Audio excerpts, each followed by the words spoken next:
আসসালামু আলাইকুম। Automobile technology Bangla video সিরিজে আপনাকে স্বাগতম। হাজারো পার্টসের সমন্বয়ে গঠিত হয় একটি অটোমোটিভ ভেহিকেল। একটি গাড়ির প্রত্যেকটি পার্ট আলাদা আলাদাভাবে কাজ করে গাড়িকে সচল রাখে। কোন পার্ট কী কাজ করে, ড্যামেজ হলে কী ধরনের সিমটম দেখা দেয় এবং এর ফলে কী কী রিস্ক থাকতে পারে, এরূপ বিষয়গুলি নিয়ে আলোচনা করা হয়ে থাকে এই ভিডিও সিরিজে। ক্র্যাঙ্কশ্যাফট পজিশন সেন্সর, এটি ইঞ্জিনের একটি ম্যানেজমেন্ট ডিভাইস যা ইঞ্জিনের ক্র্যাঙ্কশ্যাফটের পজিশন এবং রোটেশনাল স্পিড মনিটর করে ইঞ্জিন ইসিউকে তথ্য প্রদান করে।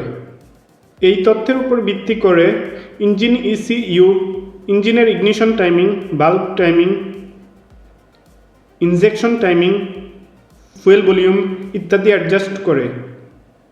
ইঞ্জিন ম্যানেজমেন্ট ক্যালকুলেশনে ক্র্যাঙ্কশ্যাফট পজিশন সেন্সরের অ্যাকুরেট সিগন্যাল প্রদান না করলে ইঞ্জিন রান করবে না। ক্র্যাঙ্কশ্যাফট পজিশন সেন্সর খারাপ হলে ইঞ্জিন স্টার্ট না হতে পারে, ড্যাশবোর্ডে চেক ইঞ্জিন সিগন্যাল দেখাবে, ইঞ্জিন বন্ধ হয়ে যাবে বা মাঝে মধ্যে বন্ধ হয়ে যাবে, ঠিকভাবে অ্যাসেলারেশন নেবে না, ইঞ্জিনের ভাইব্রেশন বেড়ে যাবে, ইঞ্জিন মিসফায়ার করবে এবং ব্যাকফায়ার করবে, রাফ আইডলিং হবে, ইঞ্জিনের পারফরম্যান্স উইক হয়ে যাবে।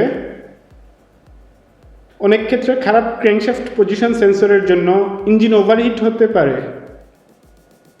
একটি খারাপ crankshaft position sensor engine ECU detect করতে না পারলে, এমতো অবস্থায় দীর্ঘদিন ইঞ্জিন রান করলে ইঞ্জিনের রিপেয়ার কস্ট বেড়ে যাবে।